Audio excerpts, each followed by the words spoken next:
कृष्ण कह गए थे ना कि जब अधर्म बहुत बढ़ जाता है तब मुझे प्रकट होना ही पड़ता है।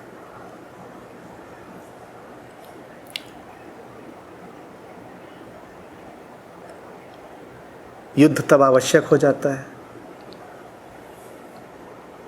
अधर्म और धर्म पृथ्वी पर हमेशा से रहे हैं,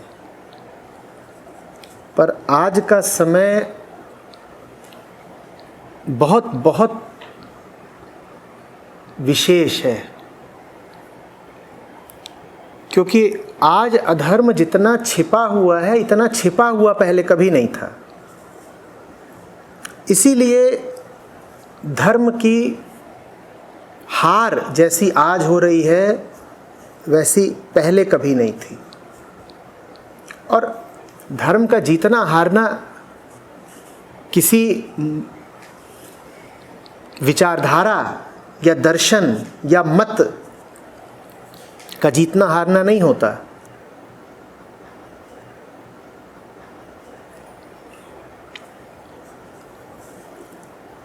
धर्म की हार का मतलब होता है शांति की हार।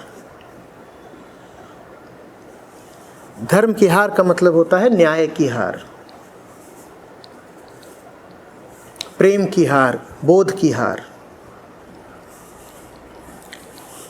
आज जितना अन्याय है और जितना दुख है और जितनी अशांति है उतनी कभी नहीं थी, और वो सब छुपी छुपी है।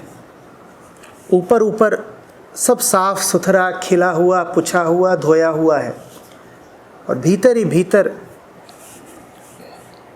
सड़ा हुआ है, रोगी है, दुर्गंध युक्त है। जैसे कि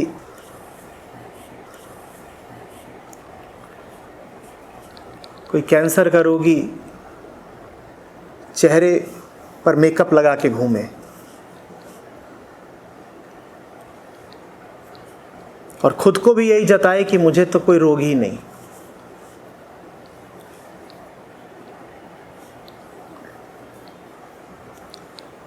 जैसे कि कोई डिप्रेशन का रोगी जोर लगा लगा के ज़बरदस्ती खूब खिलखिला खिलखिला के हंसे और खुद को भी यही जताए कि मैं तो पूरी तरह स्वस्थ हूँ। ये वो युग है।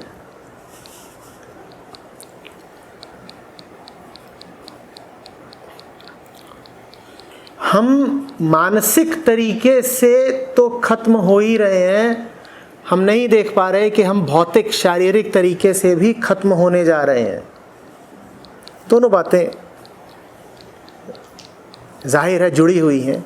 चूँकि मानसिक रुग्णता चरम पर पहुंच चुकी है, इसीलिए मनुष्य का, पूरी पृथ्वी का ही भौतिक विनाश भी होने जा रहा है।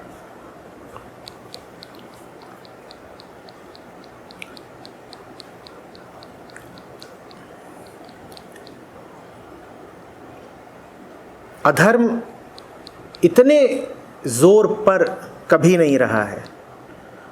एक छोटा सा आंकड़ा है, मैं लोगों से कहा करता हूँ, और मैं समझ नहीं पाता कि उस आंकड़े को जानने के बाद भी कोई ऐसे कैसे जी सकता हो कि जैसे सब ठीक हो, सामान्य हो।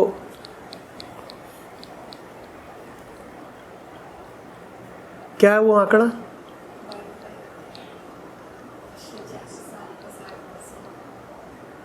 और सुनिए ना, प्रतिदिन 200 प्रजातियां जीवों की विलुप्त हो रही हैं। इसका मतलब आप समझते हो? समझ लो हर घंटे में 10 प्रजातियां। तो पिछले 1 घंटे में हम यहाँ बैठ के जो बातचीत कर रहे हैं, इतनी देर में 10 प्रजातियां सदा के लिए विलुप्त हो गई। हम किसी एक जीव, प्राणी या व्यक्ति के मरने की बात नहीं कर रहे। हम कह रहे हैं पिछले 1 घंटे में 10 प्रजातियां विलुप्त कर दी हमने, अब वो कभी लौट कर नहीं आएंगी। इससे घोर अधर्म हो सकता है? हो सकता है क्या? दुर्योधन ने तो इतना ही करा था कि छोटा सा राज्य था हस्तिनापुर, बहुत बड़ा नहीं।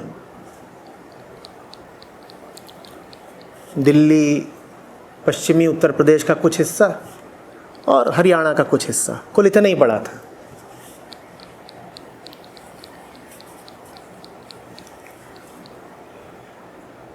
तो दुर्योधन ने तो इतना ही पाप करा था कि इतने क्षेत्र में वो अधर्म फैला रहा था।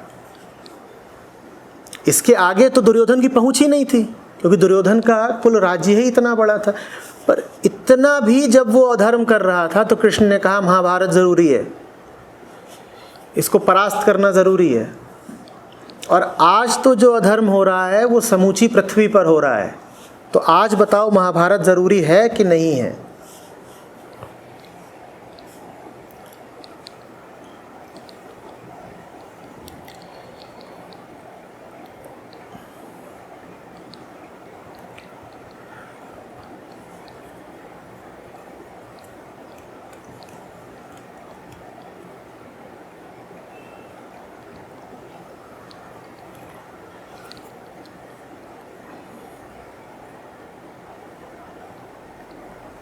अभी तक का हमारा जैसा मन रहा है, आदमी के इतिहास में हमारे जैसे संस्कार रहे हैं, शिक्षाएं रही हैं, यहाँ तक कि जैसी हमारी धार्मिक शिक्षा भी रही है, उसने हमको इस बिंदु पर लाकर खड़ा कर दिया है। समझो,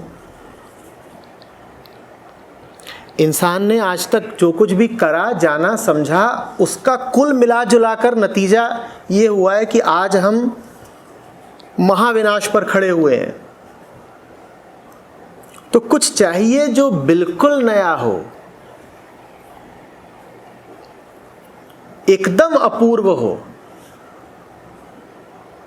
क्योंकि अगर कुछ ऐसा हम कर रहे हैं जो पुराने ही जैसा है, तो पुराने का नतीजा क्या निकला है वो तो देख ही रहे हैं।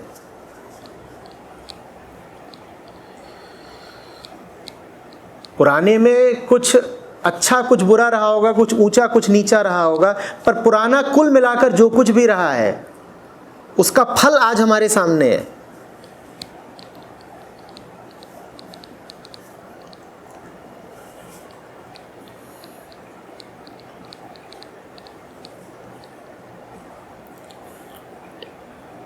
कुछ एकदम मौलिक खड़ा करने की जरूरत है, कुछ एकदम ही नया करने की ज़रूरत है, और वो कर रहे हैं, करते रहेंगे। विकल्प कुछ नहीं है, करना ही पड़ेगा।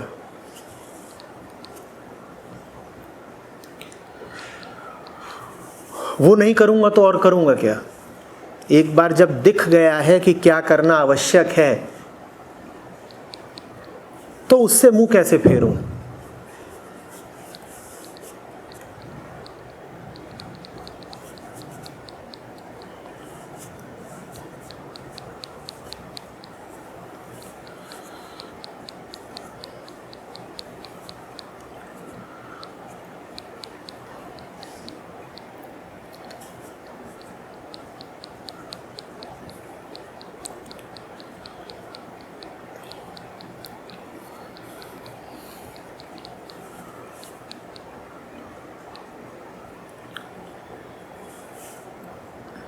विज्ञान के प्रति अज्ञान से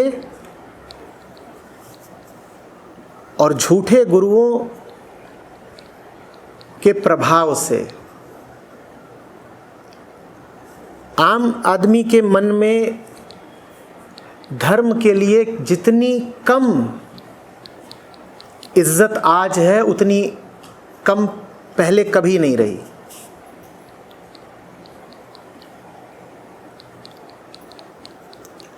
और किसको कहते हैं धर्म की हानि? यदा यदा ही धर्मस्य ग्लानिर्भवति भारत। और किसको कहेंगे धर्म की ग्लानि होना?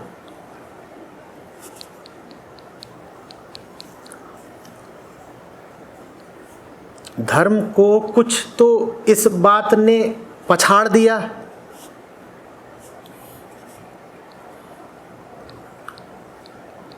कि जिन बातों का सरोकार धर्म से समझा जाता था, उन बातों के समाधान विज्ञान ने निकाल दिए।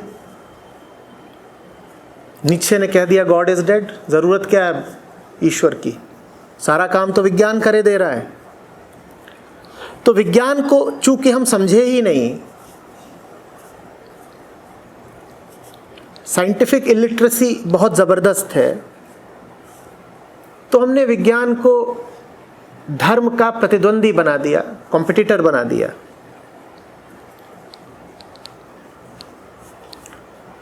और रही सही कसर पूरी कर दी बाबाओं और गुरुओं ने। उन्होंने ग्रंथों के ऐसे ऐसे मतलब बताए कि पूछो मत। और कुछ एक तो ऐसे हैं जिन्होंने कह दिया ग्रंथों की कोई ज़रूरत ही नहीं है।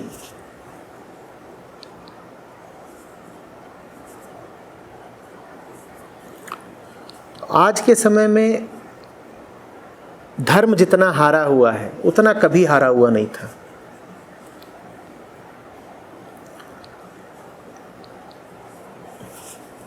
यूरोप जापान वगैरह में थोड़ी ईमानदारी है तो वो तो खुलेआम बोल देते हैं कि हम नास्तिक ही हैं। उनसे पूछा जाता है सेंसस जनगणना वगैरह में कि अपना धर्म बताओ, तो उनकी करीब करीब 20% आबादी, चौथाई आबादी सीधे लिखित में दे देती है कि हमारा कोई धर्म नहीं है। वो ईमानदार है इसीलिए बता देते हैं। यही हाल हर जगह है, यही हाल तथाकथित धर्मावलंबी देशों में भी है। सब नास्तिक ही हैं, धार्मिक कोई बचा नहीं। हाँ, खुल के नहीं बोलते। कोई बोल दे कि वो हिंदू है, मुसलमान है, ईसाई है, कुछ है, लेकिन वास्तव में धार्मिक अब कोई नहीं है। जब पता ही नहीं कि ध्येय क्या है, जब पता ही नहीं कि का जन्म हुआ किस लिए है, तो फिर धर्म रखने से फायदा क्या है? आदमी कहता है खाओ पियो मौज करो मर जाओ, यही तो जीवन है। काश कि ऐसा हो सकता कि तुम खाते पीते मौज करते और मर जाते। ऐसा हो नहीं सकता। पर बाजार ने हमें छवि यही दिखाई है, हमें सपना यही दिया है कि ये संभव है कि तुम एक हैप्पी और गुड लाइफ जियोगे बिना धर्म के। आज का बड़ा से बड़ा आदर्श, बड़े से बड़ा सपना और बड़ी से बड़ी भूल यही है कि बिना सत्य के और बिना धर्म के हैप्पी एंड गुड लाइफ जी जा सकती है। और इस आदर्श में अब सबका यकीन आ गया है।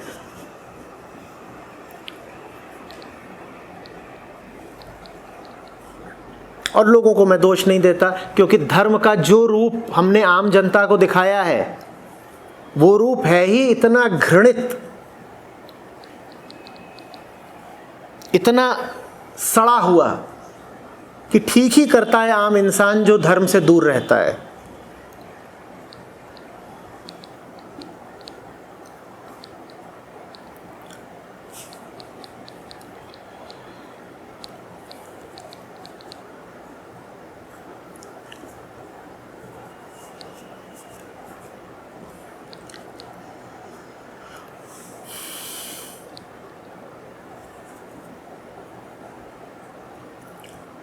हैप्पीनेस के जितने साधन आज उपलब्ध हैं उतने कभी नहीं थे, और धरती आज जितनी दुखी है उतनी कभी नहीं थी। और ये बात मैं कोई बस अनुमान के आधार पर नहीं बोल रहा हूं। तुम जाओ साइकोलॉजिस्ट्स के पास,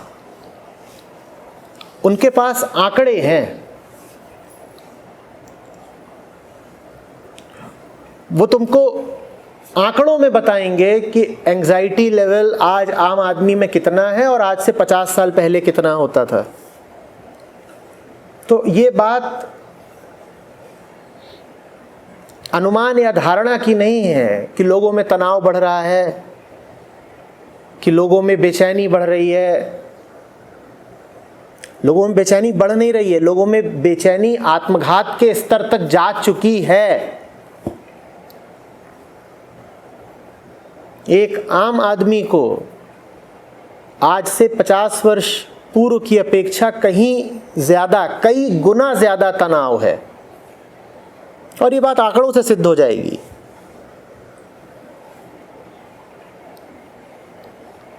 और इसका सीधा संबंध धर्म की हार से, धर्म के विलोप से,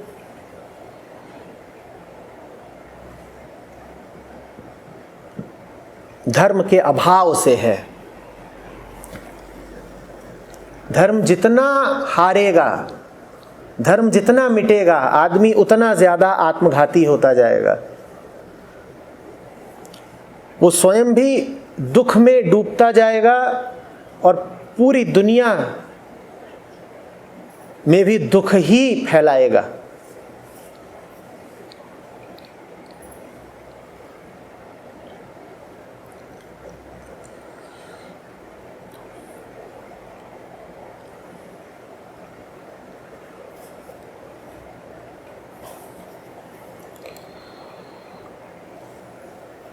धर्म के नाश के दो ही प्रमुख कारण हैं। पहला,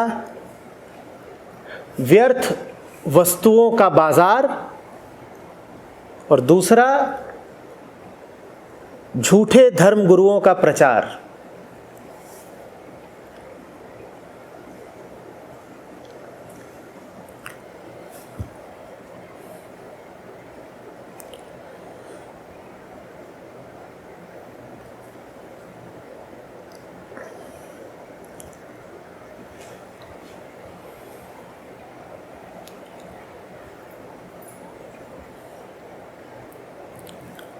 और देखना, जैसे जैसे धर्म हारेगा वैसे वैसे इंसान को बाजार की तरफ और ज्यादा भागना पड़ेगा,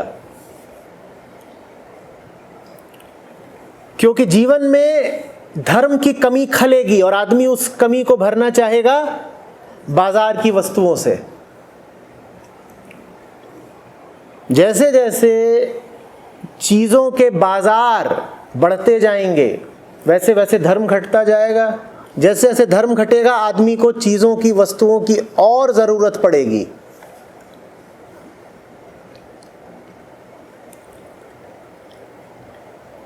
काश कि हम शांति को भी ऑनलाइन ऑर्डर कर सकते।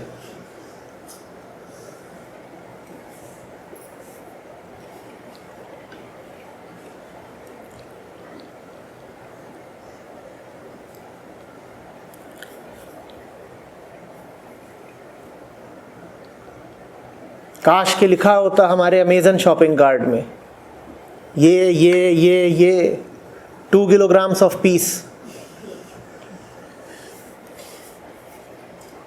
अब ग्रोसरी तो घर आ जाती है, तो मटर घर आ जाएगी पीस, 2 kg पीस। पर काश की 2 kg शांति पीस भी घर आ सकती। वैसा तो कोई पोर्टल बन नहीं रहा।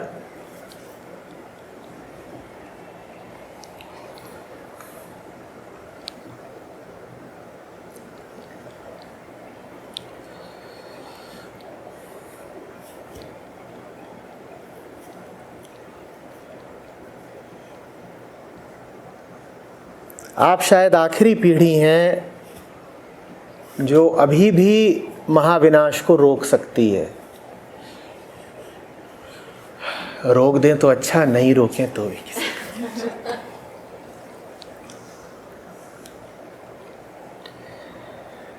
आपकी आप जाने, हमें तो कुछ दिख गया है तो हम तो उसी के कहे पर चलेंगे अब।